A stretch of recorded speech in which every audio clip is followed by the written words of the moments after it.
Hello, America, and welcome back to the season finale of America the Beautiful. Finale. This third season has come to an end. Finale. It started, there's 4 of us. We just shrink down. We have some movable pieces. Shane's in such disarray, he can't show up. He's got a lot going on. Gary's menstruating. Yes. He can't show up. So, you and me. Me and you. Holding down the fort. Holding down the fort. So, last we left off, we were at the semifinals. The first week of the playoffs happened. 4 were left. Come On Man versus Multiple Gorgasms. King of the Castle versus the Green Bowl Packers. That's right. And I do believe that our predictions were... I picked Come On Man in an upset over Multiple Gorgasms, and you picked? I picked the King of the Castle over the Green Bowl Packers. And... That being said, let's get to semifinal matchup number 1. King of the Castle versus Green Bowl Packers. You were right. I was right. I was wrong. I did not think I was going to win this thing. The only reason I was right was because I was right about Green Bowl Packers matchups for the week. He had tough matchups. I saw it coming. I'm sorry, bro. I was right. It doesn't happen very often, but I was right. And in the semifinal 2, I was wrong. I picked an upset. You picked an upset and you were right. I picked the upset, I was wrong. Right. Multiple Gorgasms by 50 points defeated Come On Man. Put a hurting on him. We were big on Danny Amendola going into that week about all the targets he was getting in Tampa Bay, gives up the most points to wide receivers. He put up a whopping negative 1.5. It's not a good showing in the playoffs. And Multiple Gorgasms just put up the points. Eric Decker, Demaryius Thomas put up over 20. Reggie Bush, 29. Calvin Johnson, 26. Multiple Gorgasms, he was pretty good at putting up points consistently. Yeah, all year long. All year long. All right, so I won. Trey won. Championship game.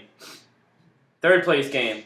Come On Man versus the Green Bowl Packers. Let's get to it. In the third place game, I felt like Come On Man was totally going to win, based off of the fact that he had Robert Griffin III and he had Matt Forte going. Mm-hmm. I thought those were great starts, and they were. And the Green Bowl Packers, once again, he had some tough matchups that week, and unfortunately, when your defense drops to 0 in the playoffs, it's never good. Especially Houston, a defense that he rode all season long, which anybody else would. Absolutely. But those past couple of weeks, when Houston's not been doing good, his defense has been doing good. So, yeah. I mean... it's just one of those things. So, he goes down. He goes down. Putting up a whopping 57 points, people. 57 points. And it was an ugly matchup to begin with for both teams. But when money's on the line... When the money's on the line... And you're not breaking 60... Yeah. Come on, man. Come on, man. Come on, man. Come on, man. Literally. 86.58 beat you. But come on, man. Don't worry. His Facebook reply to this video will be nothing but excuses. As the commish, I am putting a point for the Green Bowl Packers next year to be named Team Excuses. Because that's all he's full of. There's no excuse for that. I mean, I know, as running backs, Joe McKnight and the Rod Stevens Howling, I know he had injuries. But look at some on the waiver wire. That last week... There were people out there. Yeah. There were people out there. Yeah. But, unfortunately, you didn't make it, Green Bowl Packers, and you got nobody to blame but yourself. Yeah, you're in 4th. You got a whole bunch of nothing. You didn't get... He might have got some beatdown money. I got to go back and look at it. But he got 4th place, so he was at the bottom and getting any money. And That kind of sucks. He has a number 12 draft pick. Yeah. That's what he has. So congratulations. Yes. And enjoy that 12th pick. Yes. All right. Well, I guess next thing is the championship, right? Yes. Yeah, and what's that? Just getting this in. The commish won. I won. Commish won it. After all my sweat, tears, putting up with all you people, all your message board rants, I won. I got a championship. He made it rain. It's called the Dingus, because it's a little dingus. It says the American champion. Hold on, if we put it closer, see how now it looks like the Lombardi. But yes, I got that. It's a champion. We can pass it around, whatever. It's a beauty. It was free. Yeah. So you can't argue with free. No, you can't. But yes, I did win. I haven't talked about any of my matchups or reviewed any of my matchups all year, so you gave me the privilege of talking about my matchup, and my team blew the fuck up. They first time all year. Huge point here. And I was talking to you about this when it was happening. Tennessee. I got lucky. I mean, there's no ifs, ands, or buts. Tennessee. When I was watching that game, I said, damn, he's going to win off of that alone. Ever since week 11 and 12, that's the last time I started a defense 2 weeks in a row consecutively. And every other week, I've started a different one.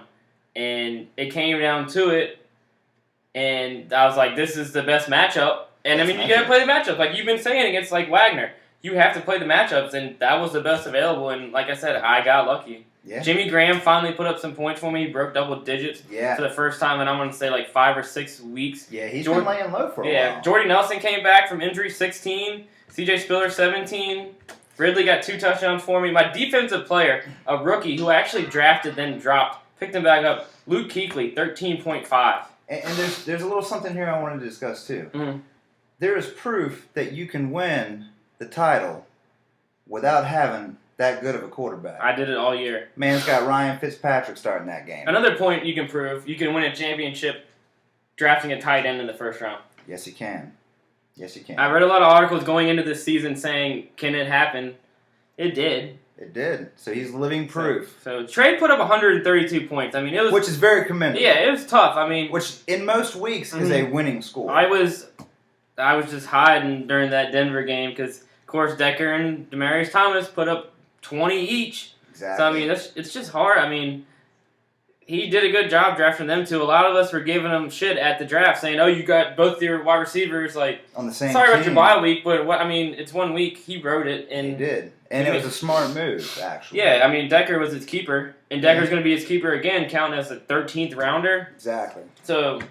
applause to him for doing that. Yeah, and, I mean, it's not like he put up a pitiful showing. He scored a lot of points. Yeah, it was definitely not beatdown material. No, but not by any means. But that's what you want a championship game to be. Yes, yeah. You don't want to see the kind of... You don't want to see a third-place game score in the championship. You don't want to see an 86-57 score. You want to see a 160-130. Yeah. That is championship material. Yes. So. All right, well, I won. So, the season's over. Season's over, so depression kicks in for us. Yeah. We're gonna read off the final standings, in which we'll reverse to the draft order. I finished King of the Castle first. Multiple Gorgasms number 2. Come On Man number 3. Green Bowl Packers 4. Not the Bang 5. Suck My Peterson 6. 7 below me. 8 replacements. 9 Jukies. What do you mean?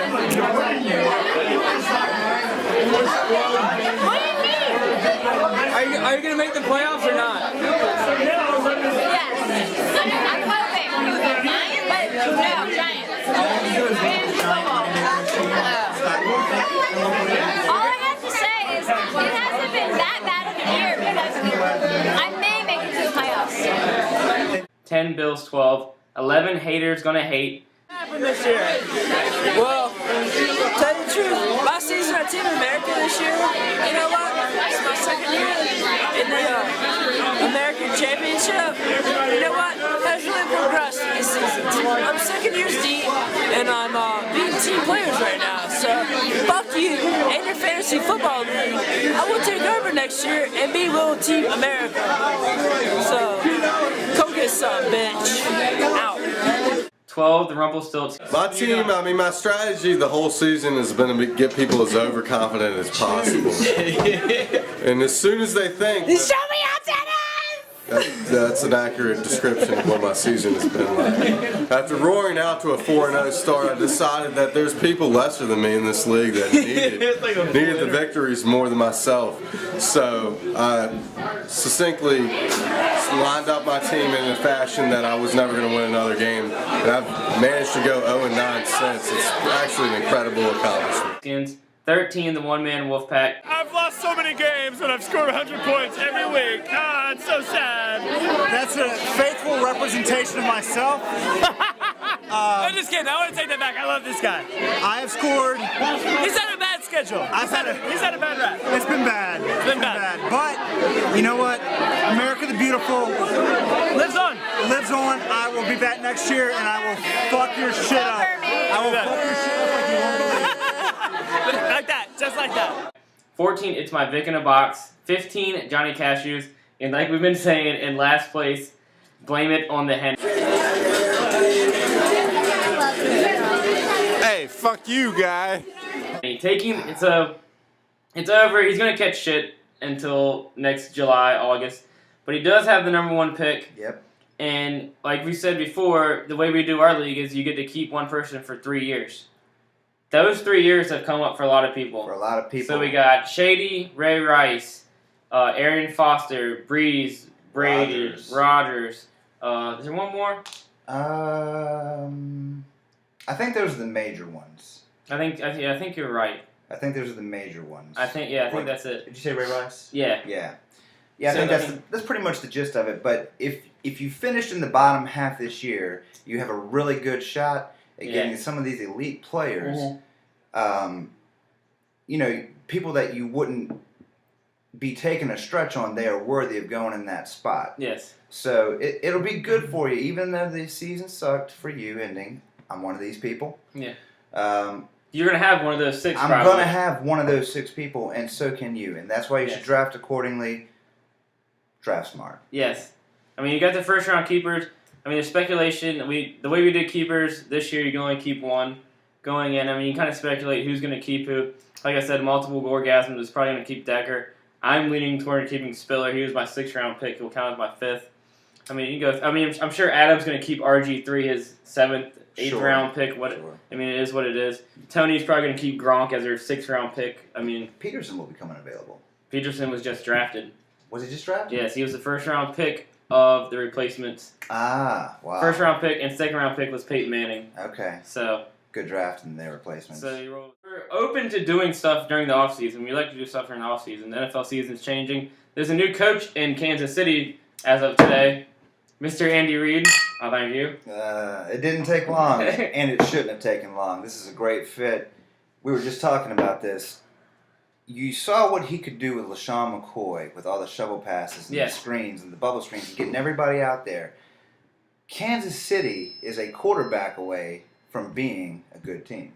You have hopefully you have a good offensive line. Mm-hmm. You might even see Tony Moeaki may be the steal of the draft next year. You just don't know. I think that things are going to turn around for your team. And like I said, Jamal Charles is going to probably be out there again. Mm-hmm. How far does he jump? He was a question mark. I took him in the 2nd round, but I think he's a guaranteed 1st rounder. Yeah, absolutely. With what you've seen Andy Reid do with his running backs, with the Brian Westbrooks of the world. Well, he did it. I think Jamal Charles did it himself this year. Yeah, absolutely. But as you were saying, just Andy Reid's ability to take running backs, from Brian Westbrook to McCoy. Mm-hmm. Bryce Brown. Yeah, Bryce, yeah. I mean, that dude stepped in and played phenomenally. Part of it's because he's a good player, but part of it also is because he's a good coach. I think Philly wanted Andy Reid out, and they're going to get it, but it may not be as good as what they think they're going to get. Mm-hmm. So, and I think that Kansas City's the perfect location for Andy Reid because he's not going to catch a whole bunch of flack for trying to get this team going in the right. We'll talk to you guys after the meetings. Coming up next season, if not before then. Thank you guys for watching all season long. Have a good night. Later.